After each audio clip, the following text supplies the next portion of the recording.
ಇವತ್ತಿನ ವಿಡಿಯೋದಲ್ಲಿ ನಾವು ಮಾತನಾಡೋ ವಿಷಯ ಈಗ ಸಾಮಾಜಿಕ ಜಾಲತಾಣಗಳಲ್ಲಿ ಬೆಂಕಿಯಂತೆ ಹರಡ್ತಾ ಇದೆ.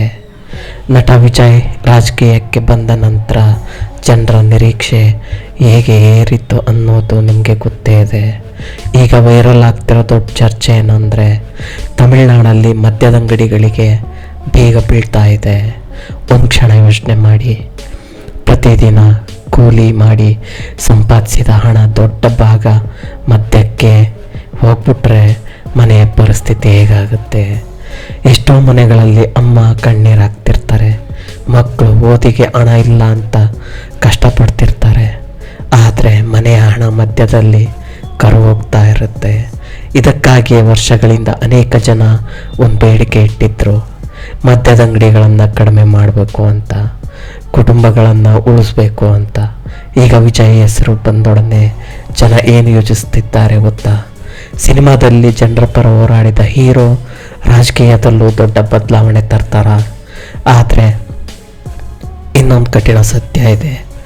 ಮದ್ಯ ಮಾರಾಟದಿಂದ ಸರ್ಕಾರಕ್ಕೆ ದೊಡ್ಡ ಮಟ್ಟದ ಆದಾಯ ಬರ್ತಾ ಇರುತ್ತೆ. ಆ ಹಣದಿಂದ ಹಲವಾರು ಯೋಜನೆಗಳನ್ನು ನಡೆಸ್ತಾ ಇರ್ತಾರೆ. ಹಾಗಾದರೆ ಪ್ರಶ್ನೆ, ಜನರ ಆರೋಗ್ಯ ಮುಖ್ಯನಾ, ಸರ್ಕಾರದ ಆದಾಯ ಮುಖ್ಯನಾ? ಇದೇ ಈಗ ದೊಡ್ಡ ಚರ್ಚೆ ಆಗ್ತಾ ಇದೆ. ಕೆಲವರು ಹೇಳ್ತಿದ್ದಾರೆ, ಒಮ್ಮೆಲೆ ಎಲ್ಲ ಅಂಗಡಿಗಳನ್ನು ಬಂದ್ ಮಾಡೋದು ಕಷ್ಟ, ಹಂತ ಹಂತವಾಗಿ ಕಡಿಮೆ ಮಾಡಬೇಕು ಅಂತ ಇದ್ದಾರೆ. ಮತ್ತೆ ಕೆಲವರು ಹೇಳ್ತಿದ್ದಾರೆ, ಇಲ್ಲ, ಕಠಿಣ ನಿರ್ಧಾರ ಬೇಕು.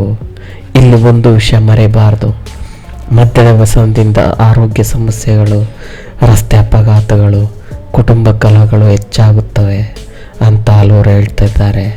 ಹಾಗಾದರೆ ವಿಜಯ್ ಇವು ನಿಜವಾಗಿಯೂ ಇಂಥ ದೊಡ್ಡ ಹೆಜ್ಜೆ ಇಡ್ತಾರಾ, ಅಥವಾ ಇದು ಕೇವಲ ವೈರಲ್ ಚರ್ಚೆ ಅಷ್ಟೇನಾ? ಸ್ನೇಹಿತರೆ, ನಿಮ್ಮ ಅಭಿಪ್ರಾಯ ಏನು? ಮದ್ಯದಂಗಡಿಗಳು ಬಂದಾಗಬೇಕಾ, ಇಲ್ಲ ನಿಯಂತ್ರಣ ಸಾಕ? ಕಮೆಂಟ್ನಲ್ಲಿ ಬರೆಯಿರಿ.